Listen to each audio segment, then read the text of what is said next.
Hello everyone, welcome back to my channel. Today I'm going to be talking to you about clay dolls for hair bows. As you may know from previous posts, I did buy myself a starter kit because I wanted to have a go at making my own clay dolls. And I have to say, I've had a go and it was so much fun. So the purpose of this video today is to go through some of the essential items that you will need if you want to start making your own clay dolls, and then I will cover some of the non-essential items which I bought anyway because I like to go all on out, and then you can decide if you'd like to have a go. Now the first thing you need, the most obvious thing of all, is your clay itself. From all of the research that I did, I decided to go for air dry clay, as this seems to be the most used clay for the clay dolls for bows. So this is what I went for.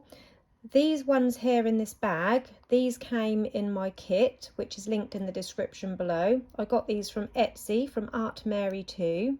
For more information on the kit, I will pop the link here because I did an unboxing video for this kit as well, and you get all your moulds and everything in that. So that is where I got this clay from. I don't know what make this clay is, but it works very well. It's nice and soft, it's got a nice texture, and this red and brown here are colours that I made myself from this clay, and I will show you more about colouring your clay later on in this video. I also highly recommend this Nikron Clay. This is a very good quality clay. Emma Miller from Clays for Days, I contacted her and she helped me get hold of this at a really good price. But I know you can also get hold of this on Etsy, and also Little Bow Prints stock the Nikron Clay. So you can check that out on there. Now when it comes to clay, obviously this is a transparent, so you can colour it with mica powders or paints. I will tell you more about that again later on in this video. But if you're buying your colours ready-made, I recommend purchasing a skin colour and then your primary colours. That way you can mix them together to make your own. And also purchase a skin and a black and a white. The white for lightening colours and the black is good for darkening colours. The next essential items are these silicone moulds. Again, I got this one in my kit that I ordered, and these two I ordered as extras. This one is a hair mould and that fits these 3 cm dolls. You can also get moulds for 6 to 7 cm dolls as well, which I have ordered. I've ordered this one here. Hopefully that will come soon, and I've also ordered another hair mould for the bigger doll size as well because I wanted the option of having a bigger doll or the smaller ones.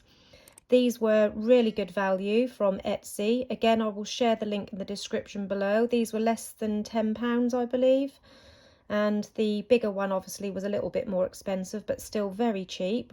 So I highly recommend checking out their Etsy stores in the description below. You will also need some tools for modelling your clay. Now obviously you've got your moulds which do most of the work for you, but these do help to add little extra details, such as this pokey tool. You can use that for adding the little dots at the sides of the mouth. You can use them for picking up your eyes and pressing it into the doll's face, obviously on the clay. You've got a brush, you can add some texture onto your clay. For example, this is one of my clay dolls, and I added some little texture to the bottom of her skirt here to make it look like sort of a fluffy effect. And for that I used this brush here. I bought this set of acrylic paints. I picked a pack which mainly had the primary colours in, plus they came with a few extras, obviously the black and whites again, which are good for lightening the colours or darkening the colours. And I also bought a metallic gold and a metallic silver, and these are just good for adding little details such as the eyebrows and the eyelashes. And as you can see, I did some little dots on her hair bow, and I also painted a little belt on her dress using the gold and a black. And with that you will also need these very fine tipped paintbrushes. These ones are ideal, which I got from AliExpress. The paints I all got from my local craft shop, The Range, but you can probably pick these up from any craft store. I will try and find some to link in the description below, but like I said, you can probably find these in your local craft store. Also, with the acrylic paints, you can actually colour your clay. So if you start off with, say, this transparent clay, this one is actually a transparent, you can colour it using your acrylic paints. It is messy, so I also have some disposable gloves. I pop the gloves on, pick the colour I want. So for her hair, obviously I wanted a nice brown colour, so I took a lump of my transparent clay and I used a little bit of blue, a little bit of yellow and a little bit of the red, and just rub it all into the clay until you get your desired colour. And as you're doing that, if you want to add a little bit more yellow to lighten it, you can. If you want to add a little bit more of the blue and the red to make it a darker brown, you can. It's actually really fun because you can make any colour, and obviously you only need to buy one lot of clay doing it that way. So that is a really good tip. Another way to colour your clay or to add a metallic sheen is to use mica powders. Mica powders are basically widely used in makeup to colour them, such as eyeshadows. You can use eyeshadow, but I got all of these different colours off AliExpress for fairly cheap. I'll just give you a little look inside. So as you can see, they are just like a loose metallic powder. Now to use these, you can either paint a layer in your mould before you pop your clay in, and that will leave a shimmery layer on top of your clay. Or maybe you could do the dress, or you could do a hair bow shimmery. Or if you want to actually colour the clay, again you just take a chunk of transparent clay, or you can use white clay, but transparent does work best for adding colour, and you just pop some of the powder in your clay and work it in. So these are another good thing to have for colouring your clay. I bought these two as a set, this acrylic plate and this acrylic rolling pin. Now the plate is handy while you're making your clay doll. You can pop it on here, you can pick it up while you're painting on her eyelashes, or you can lay it down. It's just a nice little work surface for you to work on. You can pick up and move around easily rather than it being stuck to the table. The rolling pin is really good when you're using your moulds, because you sort of push the clay in and then you can roll it really in there to push the clay into the details and get a nice smooth flat back. So this is really handy for that. And when your clay is on here, it can get a little bit stuck. So I bought this blade. Now do be careful because this is quite sharp. You can use this blade for adding details into your clay, such as hair. You can sort of push it into the clay to make texture. Or if you've got your doll on here and she's wet and she's stuck to this, you can just slide this underneath her and use that to pick her up. For the clay dolls, you can buy these gorgeous 3D eyes. As you can see, they do look shiny like a real eye. They're so pretty. And these ones, for the 3cm doll, I bought the 5mm eyes, and then I found these ones on AliExpress in brown and blue, and these were 6mm eyes, and I thought these would be ideal for the bigger mould when I get it. And they have the 3D look on them as well. You can also get things like these ready-made resin bows, and you can use these on your dolls, or you can obviously make your own. I actually did make this one out of clay, and I found this on AliExpress, this bow mould. It's got all different styles of bows on there, which I thought would be good for clay dolls.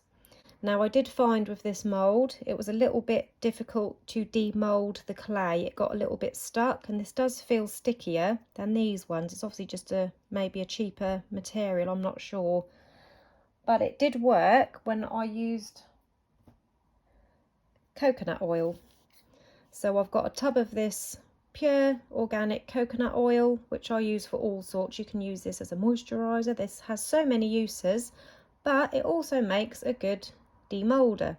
So I just took a little bit of this with a paintbrush, painted it in the mould before I added my clay, and that just acts as a demould agent. I also recommend moisturising your hands with some of this as well whilst you're working with your clay, and that really does help to work with the clay easier because it doesn't stick to your hands.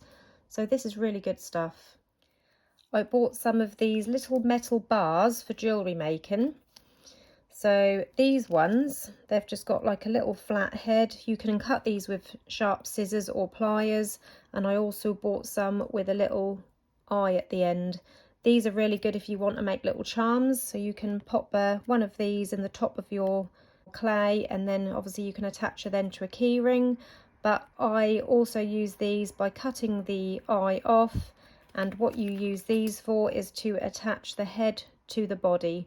So these are another essential item in your clay making. Another essential item is white glue, and this is used to attach things such as the bow. I used a little bit on the bow when I popped it on her head. I popped some under her arms and under her hair as I was attaching it, and obviously her legs, things like that. And white glue, even though it's just £1 a bottle, so cheap, it works really well with polymer clay. I was actually really surprised. And I found this nail polish bottle. It actually had cuticle oil in it, because I thought that's a little bit easier to clean out. It was a really cheap cuticle oil, so I bought this. I poured the cuticle oil out down the drain, and I popped some of the white glue into this, and that way I've got a handy little brush applicator to apply it to my clay doll as I'm making it. So that's a good tip for you all.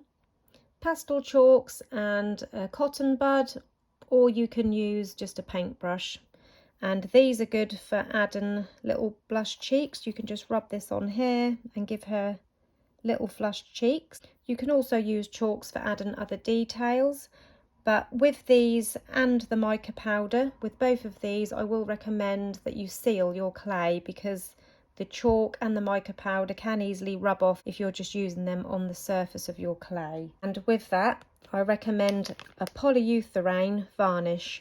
I chose satin because obviously with making clay dolls, there's nothing on there I really need glossy, so I thought a satin or even a matte would have been fine.